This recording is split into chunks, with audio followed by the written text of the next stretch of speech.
irmão Dalton. Mais uma vez, muito bom estar aqui com os irmãos, louvando a Deus, cultuando esse Deus maravilhoso que nos permite servi-lo, apesar das nossas limitações e nossas fraquezas, nossos pecados, né? E eu gostaria de pedir aos irmãos que também estivessem orando pela família do irmão Nilson. O irmão Nilson está vindo aqui para a nossa igreja, né? Não sei se os irmãos já viram, sentado ali, né? Ele, a esposa, a filha, Grazi, com o meu sobrinho Dudu, né? Casado com ela, e mais o pequenininho. Cadê o pequenininho? Ah, tá no céu. Ontem, em um acidente de carro, eles perderam uma sobrinha, no caso, a esposa do sobrinho deles, né? Num acidente de carro, ela infelizmente veio a falecer, né, e deixou duas crianças pequenas. Uma acho que tem 4 anos e a outra não sei quanto, 8, né? 8 anos, né? E ele, o rapaz, Igor, né, o marido, está muito desesperado, muito nervoso, porque ele está se considerando culpado do acidente, né? Uma fatalidade. Mas nós precisamos, e eu peço aos irmãos que estejam orando também por eles, para aquela família, para que Deus conforte os seus corações. Isso é muito bom, quando nós podemos nos juntar e orar um pelos outros, né? Isso é importante, como o irmão Dalton falou, né? Olhar para a face do meu irmão que está do meu lado, né? Ver a glória de Deus. Isso é importante quando nós podemos nos reunir e juntos como corpo, família, estarmos em oração uns pelos outros, sofrendo uns pelos outros. O nome como é? Fugiu o nome. Max, né? Ele também, Marcos, ele pediu também que a igreja estivesse orando por ele, que o dinheiro que ia sair não saiu, ele está para ser despejado, e os irmãos também estejam por ele orando, para que Deus ajude ele, inclusive até no seu relacionamento de família, né? E também ter lá seus problemas. Então a gente vê que tem muitas pessoas que estão ao nosso redor com problemas e precisamos orar por eles. Por isso não esqueça, ore por eles, né? Coloque diante do Senhor, né, a vida destes, e que Deus possa na vida deles fazer a sua vontade. Também peço aos irmãos que estejam pensando e orando com relação à nossa compra do terreno ao lado. Estivemos reunidos aqui, a comissão, irmão Zago, irmão Zé Bento, irmão Robson, quarta-feira passada, e algumas ideias vieram. Então, nós não precisamos que os irmãos estejam em oração, porque querer, a gente quer, né? E Deus, se Ele quer, Ele vai também dar os recursos. E nós precisamos abraçar, né? E abraçar esse projeto. Então vamos orar, pedir a Deus os recursos e trabalhar para que levantemos também os recursos necessários para a compra desta casa aqui do lado, que para nós será também uma bênção, isso se aprover a Deus. Então vamos nos engajar em oração em prol disso. Então você tire um minuto durante o seu dia, no momento que você estiver orando ao Senhor, coloque isso, para que Deus mande os recursos necessários, que Deus possa abrir todas as portas e que seja feita a vontade dEle em nossas vidas. Pastor, hoje estou mais aviso do que mensagem, né? O pastor, também gosto de falar, pastor Isaías, não tem jeito, né? Acho que é mal de pastor, né? Pastor Isaías falou que nós estamos encerrando a campanha de missões nacionais, né? Você teve 2 meses para orar, contribuir. Se você não conseguiu em 2 meses, não desista. O tempo não acaba hoje. Já que eu não consegui, vou deixar para lá. Não faça isso. Continue orando e, se puder, continue contribuindo para a oferta de missões nacionais. Ontem eu estava na igreja lá em Saquaçu. Quase que não sai, né? Brincadeira não. Saquaçu, o coral da nossa igreja estava lá cantando, muito bem, bem representado, né? E eu conversando com o pastor Wagner, é isso? É Wagner? Ou Valdir? Valdir, né? Pastor Valdir. Eu sei que começa com Val, alguma coisa do tipo, né? Vá. E ele estava me falando de um pastor Eduardo Profeta. que está na cidade de Minduri. Minduri. Você já ouviu? Quase amendoim, mas não é amendoim, não, é Minduri. Né? Terra da Laranja. Né? Terra da Laranja. E ele está fazendo um trabalho evangelístico lá, missionário. Ele, por conta própria, pegou a família e se mudou para lá. Uma cidade que deve de ter 3 a 5 mil habitantes, no muito. No muito. E ele lá sozinho está trabalhando numa igreja lá com 12 membros, parece que a igreja tem 12 membros daquela cidade. E que Deus possa estar dando a ele recursos necessários. E conversando com o pastor, ele até propôs se a gente pudesse fazer uma parceria. Isso é com Deus e a gente vai conversar depois, né? Para que a gente possa fazer esse tratamento. E também o Missões não é cantina. Temos cantina, o pastor falou, né? Cantina missionária. Sim, cantina missionária é 2 veículos, meio pelo qual a gente chega lá. Mas também contribua, como eu falei. Não deixe de contribuir. Não deixe de participar. Isso é importante. Ok? Dados esses avisos, se eu não esqueci de nenhum, vamos para a nossa mensagem hoje. Né? Quem tem vindo quarta-feira tem estudado conosco a carta do livro, aliás, de Hebreus. Ok? Eu acho que estão gostando, porque está cada dia mais cheio. A quarta-feira não está, acho que estão gostando. Então, quem não está vindo está perdendo o estudo ao livro de Hebreus. E hoje vamos falar também sobre ele, só que vamos fazer um salto. Na quarta-feira estamos no capítulo 1, versículos iniciais ainda. E eu também falei de Hebreus 13. Ontem eu falei de Hebreus 13, lá na igreja de Saquaçu. E hoje nós vamos falar também de Hebreus 13, mas vamos ler Hebreus 13 de 1 a 17. Aqui o autor aos Hebreus, ele está fazendo aqui o resumo de toda a sua carta, de todo o seu livro. E nesse resumo, ele coloca para a gente aqui uma coisa importante, um bom relacionamento. Um bom relacionamento que nós precisamos ter dentro desse contexto chamado Igreja Corpo de Cristo. Ele fecha a sua carta assim. Então ele vai mostrar aqui a importância de você e eu observarmos detalhadamente algumas coisas. Vamos ler aqui então Hebreus 13, de 1 a 17. Seja constante o amor fraternal. Não se esqueça da hospitalidade. Foi praticamente aqui, sem o saber, alguns acolheram anjos. Lembre-se dos que estão na prisão como se aprisionados com eles. Dos que estão sendo maltratados como se fossem vocês mesmos que os estivessem sofrendo no corpo. O casamento deve ser honrado por todos, o leito conjugal conservado puro, pois Deus a imoralidade e os adúlteros, os imorais, aliás, e os adúlteros. Conservem-se livres do amor ao dinheiro e contentem-se com o que vocês têm, porque Deus mesmo disse, nunca o deixarei, nunca o abandonarei. Podemos, pois, dizer com confiança, o Senhor é meu ajudador, não temerei o que me podem fazer os homens. Lembre-se dos seus líderes que lhes falaram a palavra de Deus. Observe bem o resultado da vida que tiveram e imitem a sua fé. Jesus Cristo é o mesmo ontem, hoje e para sempre. Não se deixe levar pelos diversos ensinos estranhos.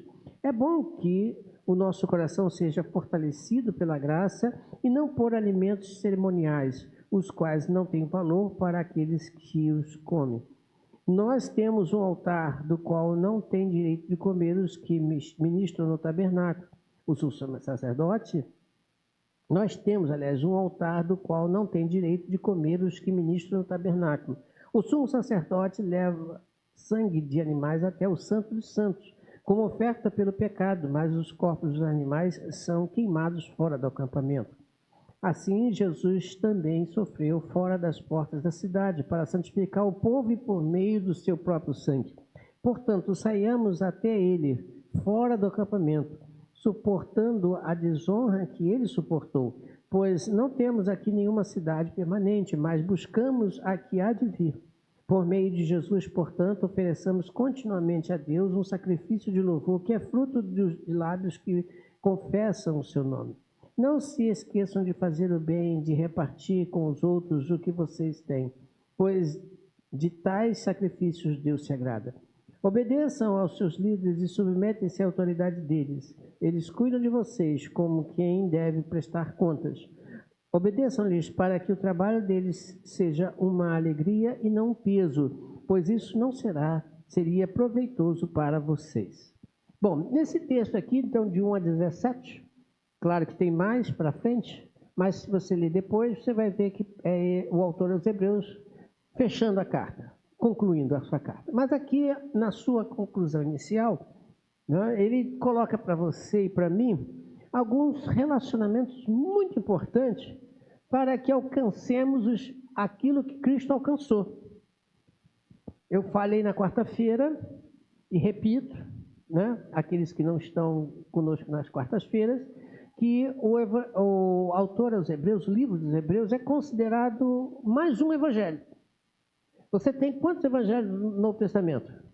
4. No Velho Testamento você tem um considerado evangelho, que é o livro do profeta Isaías. E no Novo Testamento, além desses 4, você tem Hebreus, que também é considerado um evangelho. Não como os 4, Mateus, Marcos, Lucas e João, mas também é considerado. Por quê?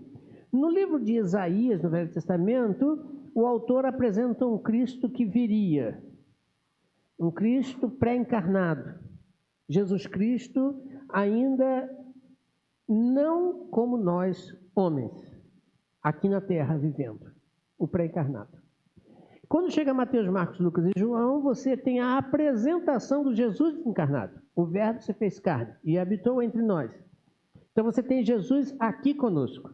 E no livro de Hebreus, você tem Jesus pós-ressuscitado na glória do Pai, sentado à direita de Deus. Então você vê, o autor aos Hebreus apresenta um Jesus glorificado. Um Jesus que chegou aonde tinha que chegar. Nesse plano, então, o profeta, o autor ao livro dos Hebreus, nós não sabemos quem foi, ele vai dissecando, vai falando, vai conversando, vai ensinando algumas coisas muito importantes, justamente para que você e eu também cheguemos lá juntos com ele. Tanto que ontem nós falamos sobre o versículo 15, né? Que nós precisamos oferecer esse pequeno sacrifício, né, de louvor a Deus, porque este sacrifício que você e eu fizermos, ele vai contribuir também para a glória de Deus. E dentro desse contexto, então, o autor aos Hebreus, ele conclui ensinando aqui para a gente 3 coisas importantes de bom relacionamento para que cheguemos lá. Assim como ele, Jesus Cristo e Deus tiveram desde o início da fundação dos tempos. Lá no início, na criação. Porque na harmonia, é claro, evidente, Deus é Deus, tanto na pessoa de Jesus como na pessoa do Espírito Santo, mas houve uma harmonia de trabalho. Você vê lá na criação, criou Deus os céus e a terra. A palavra Deus é Elohim, quer dizer Deus plural, deuses. Seria traduzido melhor assim, El, né? E aqui, então, você vê Jesus Cristo, façamos isso, façamos aquilo, haja isso, haja aquilo. E é o verbo que João apresenta como o verbo se fez carne, Jesus Cristo. E diz lá que o Espírito de Deus pairava sobre a terra. A palavra lá do Espírito de Deus, ele estava como se fosse, numa comparação, como uma galinha chocando os ovos na face da terra. Então, você vê a Trindade funcionando lá. Depois você vê em toda a Bíblia a Trindade atuando em todo o ministério dos apóstolos, dos profetas, apresentando Jesus Cristo, depois os apóstolos mostrando Jesus Cristo e agora o final. Esse final, ele mostra então essa unidade que precisa existir também entre você e eu e Deus, você e Deus. Essa união precisa ser muito bem observada para que as coisas possam ser concluídas na glorificação como foi Jesus Cristo. Então veja primeiro o que ele faz aqui. Primeiro ele diz aqui com relação à pessoa, o seu próximo. Ele começa no versículo 1, se você observar aí no versículo 1, ele diz aí bem claramente, seja constante o quê? o amor fraternal. Você conhece aquela expressão, subir para cima, descer para baixo, entrar para dentro? Conhece? Não, a gente fala assim, isso é um erro. Eu até esqueci como é que se fala isso em português, qual é o erro aí. Hã? Redundância, né? Aqui eu tenho uma redundância. Seja constante o amor fraternal. A palavra grega aqui, amor, não é ágape, amor de Deus. É Filadélfia. Você lembra de alguma coisa na Bíblia de Filadélfia? Né? Pois é, o nome de uma cidade. Não é uma cidade. Cidade da Odisseia, Filadélfia, né? Lá no Apocalipse você encontra isso. Muito bem. A palavra Filadélfia quer dizer isso. Relacionamento de irmão com irmão, de sangue. Então, quando o autor aos Hebreus diz assim, seja constante o amor, eu poderia parar aí. Porque ele está dizendo e você não consegue entender porque ele está dizendo em grego. Então, o tradutor, para que você não perdesse a ideia, ele escreveu fraternal. Amor fraternal. Para você entender que tipo de amor é esse. Esse amor é um amor de irmãos de sangue. E aí, nesse amor de sangue, ele diz como isso funciona. Como é que é esse relacionamento de amor de sangue? No versículo 2, ele começa aí para você dizendo que não se esqueçam da hospitalidade. Essa palavra grega, filomínia, se não me falha a memória, é a mesma palavra Filadélfia, só que no outro sentido. Né? No outro sentido não, como é que eu posso dizer? Uma outra conjugação. O grego também tem esse negócio de conjugação. Né?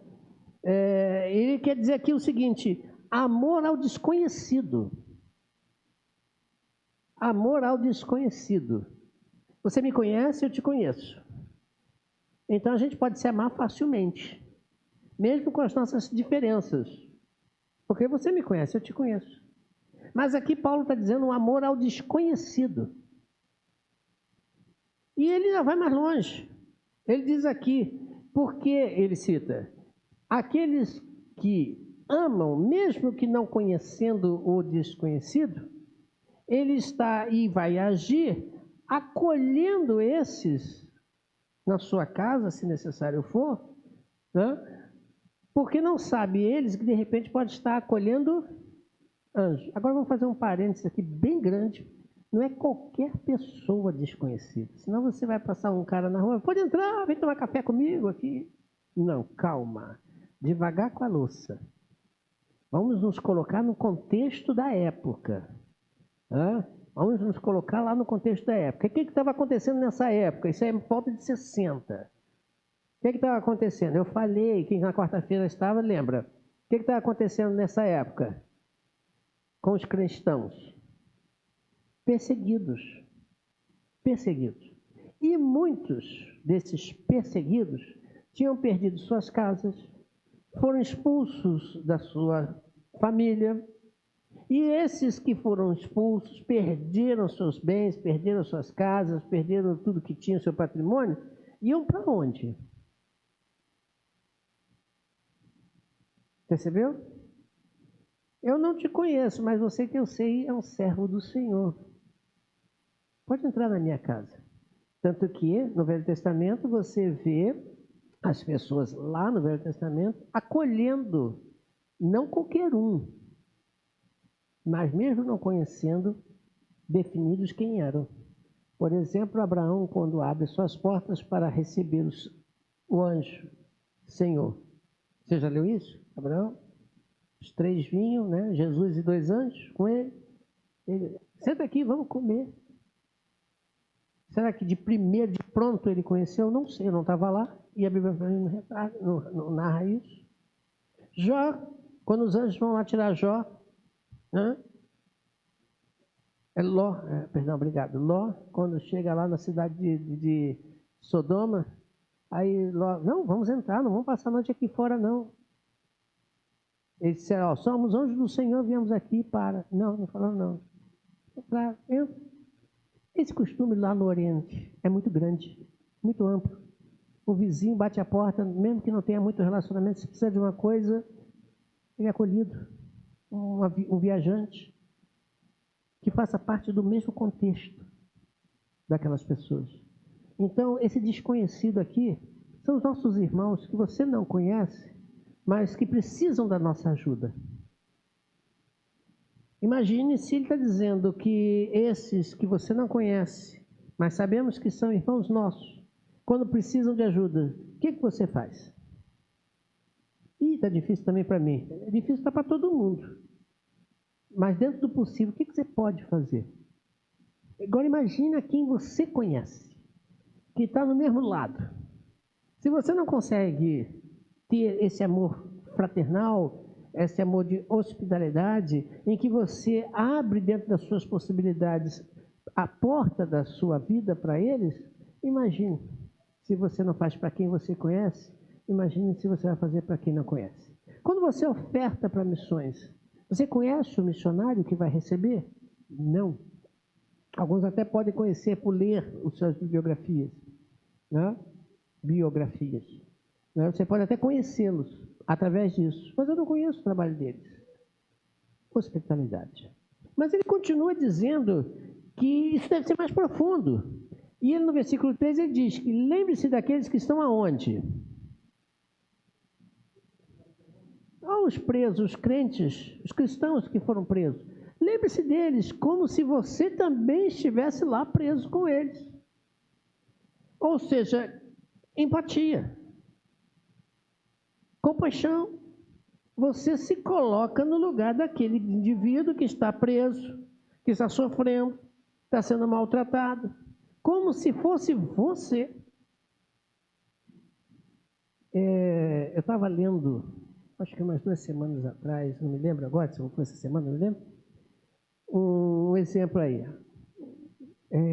que dizia assim: você vai fazer um concurso. E naquele concurso só tem uma vaga.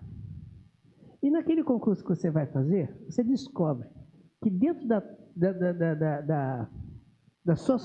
do seu convívio religioso, da sua igreja, também tem uma mesma pessoa fazendo, ou outra pessoa fazendo o mesmo concurso que você.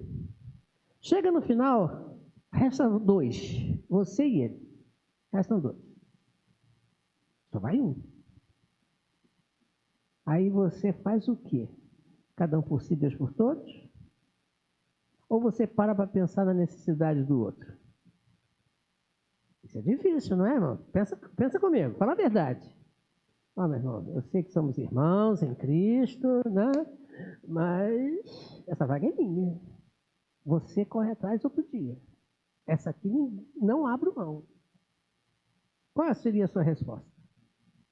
Qual seria a sua resposta? É difícil, irmãos. Não estou dizendo que é fácil, não. Quando eu li isso, eu falei, epa, o negócio aqui é bem complicado. Será que eu abriria a mão em benefício do meu irmão, que está em mais necessidade do que eu? Depois eu faço o meu lá? Será que eu dividiria o meu salário com ele? Vamos fazer o seguinte, enquanto você não consegue, vamos dividir o salário. Eu fico metade, você fica a outra metade. Olha as possibilidades. O que você faria? Isso é difícil. Se colocar no outro sabendo da necessidade do outro e fazer alguma coisa pelo outro. O autor dos Hebreus está dizendo isso. Esse relacionamento, ele é fundamental. Fundamental. E aí ele cita aqui no versículo 4 uma coisa interessante. O casamento deve ser honrado por todos. Aqui tem um outro problema. Aí ele vai mais para o íntimo. Agora ele vai para o casal. Olha só o que ele diz. O casamento deve ser honrado por todos, no versículo 4. E aí ele cita o leito conjugal. Quando ele fala o leito conjugal, ele está usando o grego aqui, koité, que literalmente é relação sexual entre marido e mulher, entre homem e esposa. E quando ele diz que deve ser considerado puro, ele está dizendo o seguinte, que este relacionamento conjugal deve ser baseado nos princípios divinos e não humanos. Esse relacionamento aqui, ele tem que ser puro no sentido de ser não há motivos para você se envergonhar diante de Deus e nem do seu próximo. E aqui, irmãos, olha que eu vejo uma coisa interessante. Hoje em dia, dentro das nossas igrejas, existe um relacionamento heterossexual. O que é um relacionamento heterossexual? Já escutou essa expressão? Heterossexual? O que é? O que é uma pessoa heterossexual? Quem sabe? Hã? Homem e mulher. Ou mulher e homem. E ponto, não passa disso. Procedência maligna. Pois é. Hoje em dia, enquanto dentro das nossas igrejas está uma tendência muito grande de cada um para o seu lado, divórcio. Lá fora, os homossexuais estão brigando pelo quê? Pelo casamento. Enquanto nós que conhecemos a verdade, princípios bíblicos, estamos, qualquer coisinha abre, qualquer coisinha cada um para o seu canto, qualquer coisinha deixa um para lá e abandona o outro, lá fora, aqueles que vivem segundo os princípios bíblicos e morais estão brigando para ficar juntos. Olha como é que a coisa vai. Ou seja, o que a Bíblia está nos ensinando e nos mostrando, e o autor dos Hebreus está lidando aqui, é o seguinte: como está o seu relacionamento com o seu próximo? Até na intimidade da sua casa. Lembre-se que ele voltando ao texto, ele fala, lembre-se que Deus vai julgar os imorais e os adúlteros. A palavra imoral aqui vem do grego pornô, que quer dizer literalmente sexo pelo dinheiro. Literalmente isso. Aquele que vende seu corpo pelo sexo para obter bens financeiros. E adúlteros, aqueles que modificam aquilo que Deus instituiu na sua vida. Pode ser no casamento, pode ser no sexo, pode ser qualquer coisa que fuja aos padrões estabelecidos por Deus. Eu costumo dar logo o exemplo do leite, né? Se você for beber o leite da vaca lá, quentinho, quando sai, você vai ter uma baita de uma dor de barriga. Por que você vai ter uma baita de dor de barriga? Você não está acostumado. Por que você não está acostumado? Porque o leite que você toma não é aquele leite que sai da vaca, puro. Ele está alterado. Ele está literalmente adulterado. É claro que não vai fazer mal, mas ele está adulterado, não é o mesmo leite. Ou é? Não é. O pessoal da mais antiga lembra. Leite C, leite D, leite A, B, A, sei lá, um negócio assim, né? Vinha no saquinho. Lembra? Não é velho, hein? Leite. Chegava na padaria, vê um litro de leite aí, C. A maioria era C, né? Água pura. Né? Leite mais adulterado que outra coisa. Né? Alguns melhorzinhos compravam leite B. Melhorzinho, um pouquinho e tal. E quem tinha recurso ia na vacaria. Pedia um leite de garrafa. Lembra disso, né? Tá vendo? Hoje não, hoje leite é da caixinha. Né? Aí quando a mãe chega pro filho, tá vendo, meu filho, a vaca lá, dali que vem o leite. Mas não vem da caixinha, não? Nem conhece a história. Mas voltando aqui ao texto. Veja, o que Deus está falando é o seguinte: se você muda o que eu estabeleci de relacionamento um com o outro, você está, lembre-se, na pauta do julgamento de Deus. Ele vai julgar. Ele vai julgar isso daí. Ok? Relacionamento, unidade, união é muito importante, porque se Deus não tivesse união com Ele mesmo, na pessoa de Jesus Cristo e na pessoa do Espírito Santo, não chegaria a lugar nenhum. Não chegaria. Segunda coisa que ele vai dizer aqui também é união com Deus, relacionamento com Ele, Deus. Primeiro na questão horizontal, agora na questão vertical. Veja no versículo 5. Conserve-se livres do amor ao dinheiro. O que tem o dinheiro a ver com Deus aí nesse negócio? Infelizmente tem muita gente que ama o dinheiro. O problema não é o dinheiro.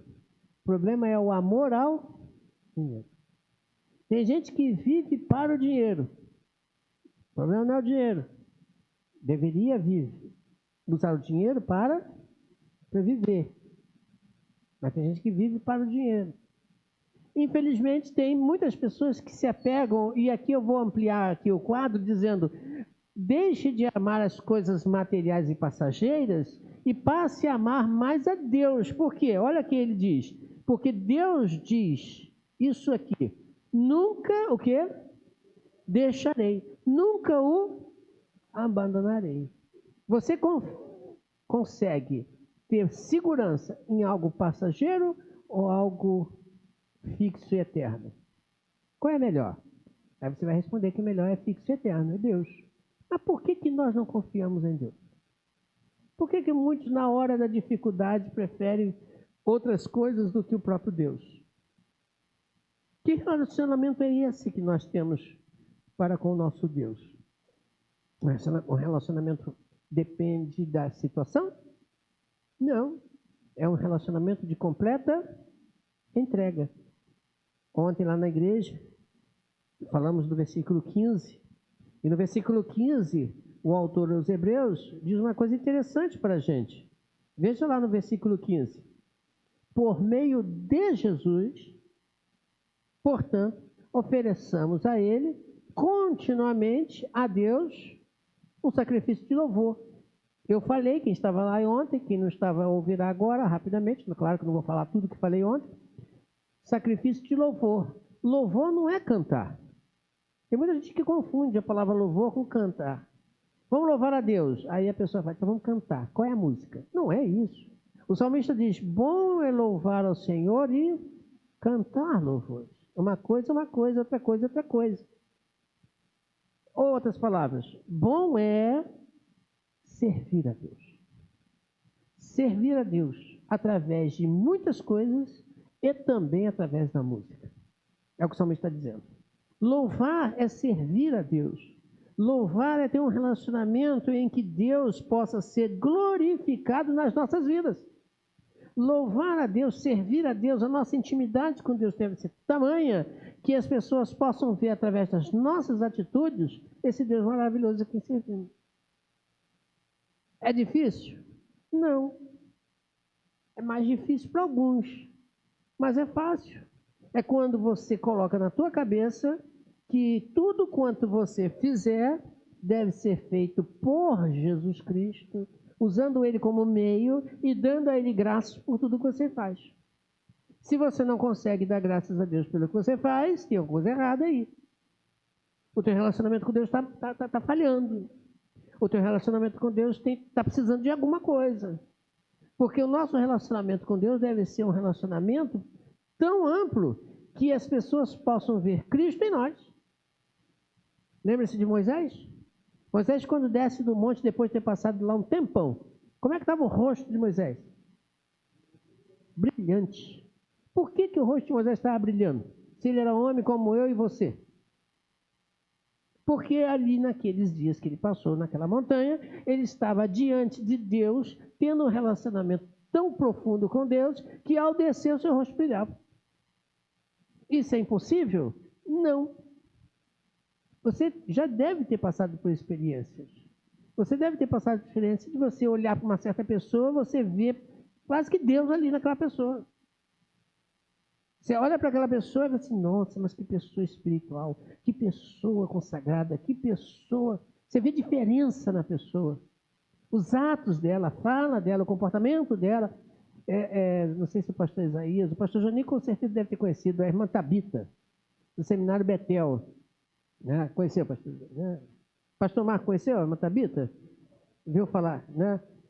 Pois é, a irmã Tabita era uma... ela era não era brasileira, não. Ela era leta. Ela era uma pessoa da Letônia, né? Da Letônia. Ela veio para cá com o marido, pastor. E eu tive o prazer, eu, Adriano, tivemos o prazer de conversar com ela, né? Algumas vezes. Que irmã consagrada. Você via nela toda uma consagração interessante, imperfeita, tá?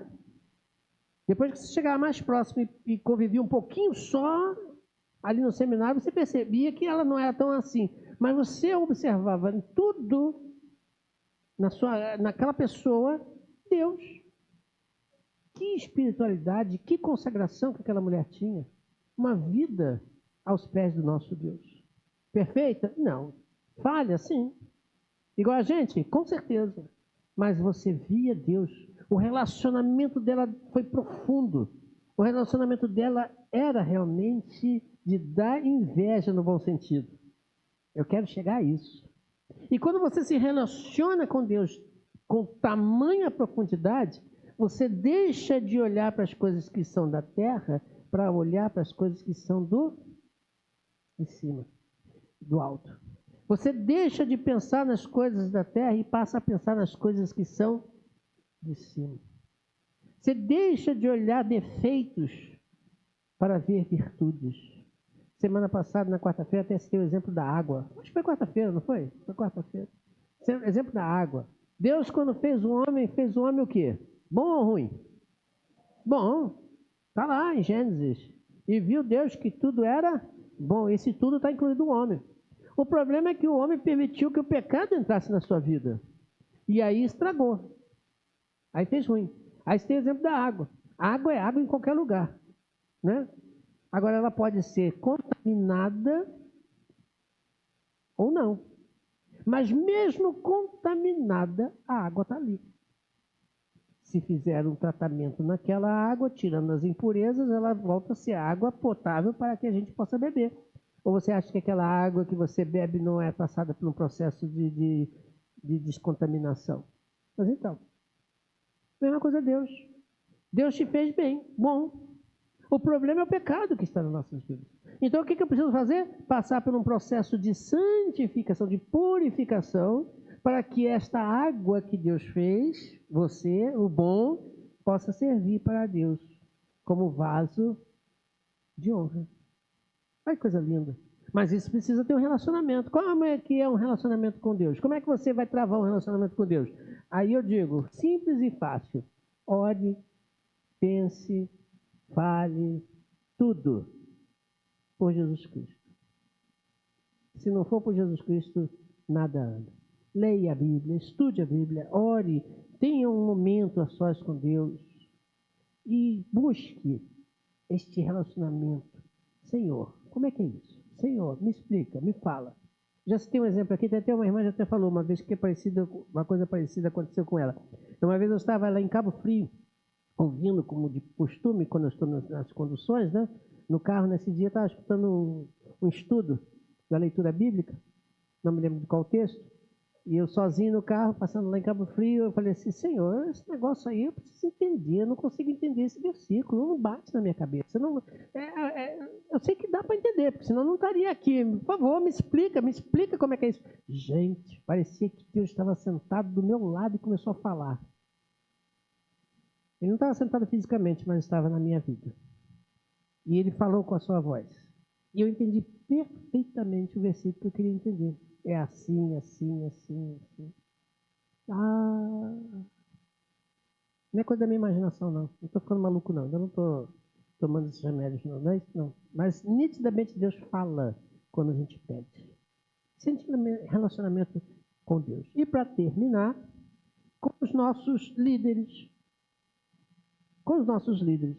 Veja o que ele fala no versículo 7. Lembre-se dos seus... Versículo 7. Lembre-se dos seus líderes que lhes falaram a palavra de Deus. Esta expressão do autor aos Hebreus está no presente ou no passado?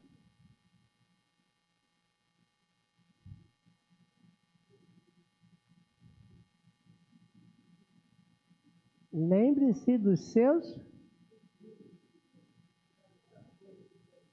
Ele está dizendo, hoje, você deve se lembrar de quem? Do passado, de ontem. Lembre-se dos seus líderes que transmitiram a palavra de Deus a vocês. Podia dizer assim, lembre-se dos seus líderes que lhes transmitiram a palavra de Deus. Você tem um pastor hoje. Quem é o pastor de vocês? Hã? Por enquanto estou aqui, né? Amanhã pode não estar. Mas você já teve outros pastores? Ou já não teve? Eu sei que tem gente que se converte com um determinado pastor e aquele foi o único até agora, né? Mas você teve outros pastores. Olhe para a vida deles, Observe o resultado deles. Observem lá o estilo de vida deles. E procure imitá-los. Veja, primeiro, faça uma análise dos resultados deles. É isso que o autor está dizendo. Por quê? Porque eles também eram homens que tinham falhas. Eles eram homens que também tinham suas falhas. Mas ele diz que aqueles que ensinaram a palavra, você vai ver mais à frente, esses que ensinaram a palavra de Deus, eles devem também ser o quê? Imitados, desde que tenham realmente ensinado a palavra de Deus. Ele vai falar isso lá na frente. Hoje sou eu, amanhã pode ser outro. Aí você vai, o pastor Denilson, eu lembro dele, fazendo uns estudos cansativos, demorava, passava da hora, dizia que não ia passar, mas passava. Né? Lembre-se e busque imitar a fé deles, desde que estejam ensinando a palavra de Deus. Mas, contudo, versículo 8, ele diz o seguinte, no versículo 8, Jesus é o mesmo ontem, hoje, a esse então você deve observar. É o seu sumo pastor. É o supremo pastor. Eu estou pastor. Ele é o pastor. Você se entendeu? Eu hoje estou pastor. Amanhã posso estar sentado, ter o título de pastor, a não ser o pastor. Mas Cristo não. Ele sempre foi o nosso sumo, maior, perfeito pastor. A esse sim, nós precisamos atentar. Esse sim, precisamos fixar as nossas vidas nele. Porque ele mesmo disse que nunca nos desampararia e nunca nos deixaria. Mas esses eu devo firmar. Por que eu devo firmar nesse? Jesus, o nosso sumo pastor, o pastor realmente das nossas vidas. Por quê? Versículo 9. Ele diz aí no versículo 9. Porque existe, infelizmente, aqueles, por isso que devemos julgá-los, existem, infelizmente, aqueles que tentam introduzir em nosso meio ensinos estranhos. Versículo 9 está dito aí. Pode observar aí. Ensinos estranhos. Precisamos ter consciência do que estamos aprendendo, analisar o que estamos aprendendo e, se for conforme as Escrituras, está ótimo, mas se não for, temos que ter o cuidado para que os nossos corações sejam fortalecidos, ou seja, nós tenhamos padrões conscientes, certos, para comparar a graça dos alimentos cerimoniais, ou seja, das heresias. Você lembra que quando Jesus Cristo foi questionado por que os seus discípulos não lavavam as mãos? Você lembra do texto? Seus discípulos não lavam as mãos antes de comer. Aí Jesus Cristo fala assim, o que contamina o homem não é o que entra. Até porque o que entra pela boca, daqui a pouco sai no outro dia. Mas o que contamina o homem é o que está dentro do coração. Isso sim contamina o homem. Então, o que Jesus Cristo, que o autor dos Hebreus está dizendo assim, esse você pode crer. Porque existem, infelizmente, homens que podem, de uma hora para outra, ensinar coisas heréticas que fazem com que você se desvie da verdade, da palavra de Deus. Por isso você deve estar fortalecido, ou seja, você tem que estar ou ter parâmetros. A palavra aí é realmente fortalecido, vem do grego balaio, que quer dizer bases para comparar, analisar, refletir dentro da graça se aquilo convém ou não convém. Está certo ou não está certo. Porque esse sumo pastor, Jesus Cristo, deu a sua vida por você e por mim. Ele morreu por você e por mim. E então, esse você deve considerar. Esse você deve abrir toda a sua vida para ele. Mas os outros tenham parâmetros. Mas em relação a ele, vai concluir lá no versículo 17, mas existem os que estão ainda aí. E esses que estão ainda aí, os pastores com vocês, ele diz o seguinte, versículo 17.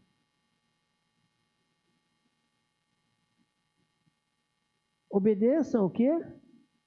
A seus líderes e sejam submissos a eles, pois cuidam de vocês como quem deve prestar contas. Lembre-se, eu já falei uma vez aqui, que eu, enquanto pastor aqui da igreja, eu vou fazer o que um dia? Eu vou prestar conta de cada um aqui.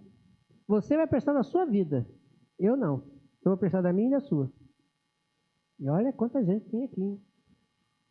Imagina aquela igreja que tem 3.000 membros. Coitado do pastor. Né? 3.000 membros. Já pensou? Né? Não é brincadeira, não. Então ele diz, o autor dos Hebreus diz, lembre-se deles. E cuidem, sejam submissos a eles. Obedeçam o que eles dizem, para que eles possam fazer isso com alegria, e não com descontentamento, ou tristeza, ou como peso. Porque quando isso acontece, o que acontece? Não será proveitoso para quem? Não será proveitoso para quem? Para o pastor? Para quem? Para a própria igreja. Isso é importante observar. Existem aqueles pastores que passaram em nossas vidas, existem aqueles que estão entre nós agora, e existe o sumo pastor. Esse sumo você se fixa nele, se prenda a ele. De tudo. Aqueles que passaram, relembre, faça uma análise deles, o que eles ensinaram. E aqueles que estão hoje presentes, relembrem, estudem, aliás, comparem, obedeça, para que a coisa possa fluir com tranquilidade. E às vezes, eu até me lembrei, quando eu estava estudando esse texto, eu me lembrei de uma vez, de uma igreja, foi a primeira igreja que eu pastoreei, né? O André ainda era piquititinho, né? Ele lembra, né? O André, o Matheus tinha acabado de nascer, e a Adriana, a gente ia para lá, né? Aí acho que foi 5 anos de ministério naquela igreja, né? E quando chegou no final, Deus mostrou no meu coração, chegou o tempo, pode ir embora, acabou.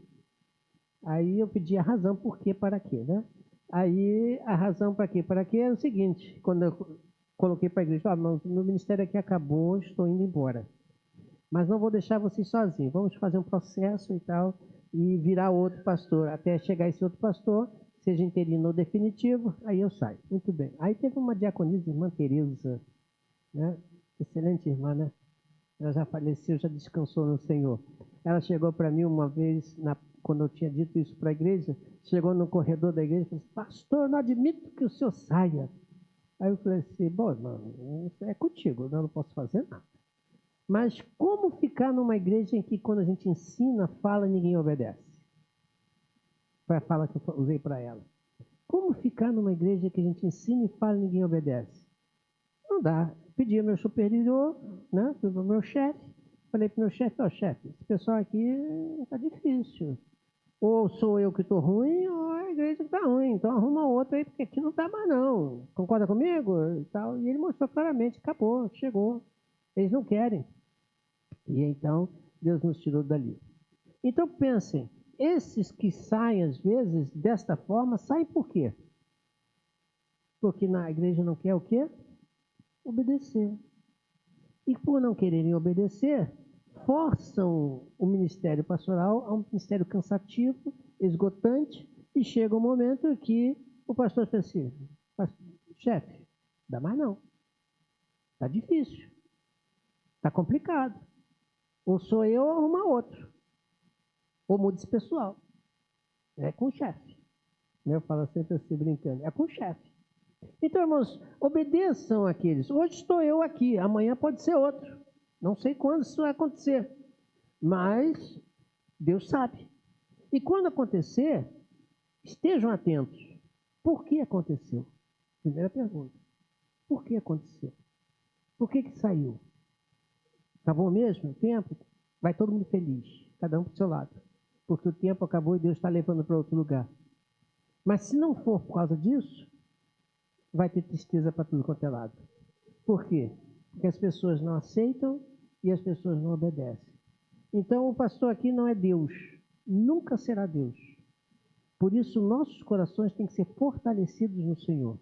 Que as palavras de Deus estejam ricamente profundas, arraigadas no nosso ser, para que essas palavras do nosso sumo pastor possam ecoar em todos nós aqui, em mim e em você. Para que quando eu falar alguma coisa que não é, ou quando outro pastor vier, ou alguém estiver falando alguma coisa que não é da Bíblia, você saiba, opa, isso aqui não está na Bíblia. Não está. Você é juiz para isso. Você tem a mesma Bíblia que eu. Faça isso. Opa, isso aqui não condiz com a palavra de Deus. Já teve muita gente que chegou para mim, pastor, acho que o senhor errou quando falou isso. Eu falei, é mesmo? O que eu falei? Falou isso. Aqui na Bíblia está isso. E é mesmo. Eu errei. Somos falhos. Né? E isso é bom quando a gente reconhece.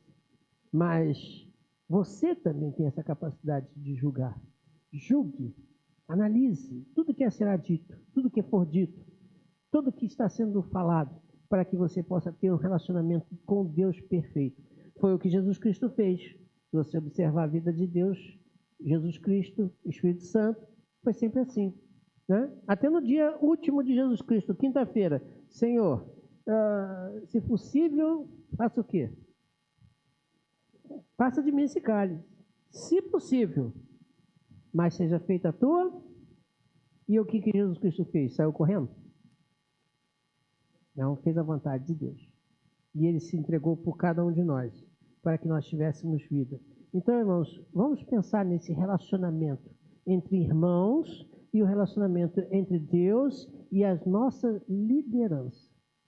Eu posso até não concordar agora com o que Deus está falando, ou entender o que Deus está falando, ou com o que o líder está falando, mas acate, porque beneficiados são todos. Que Deus possa nos abençoar.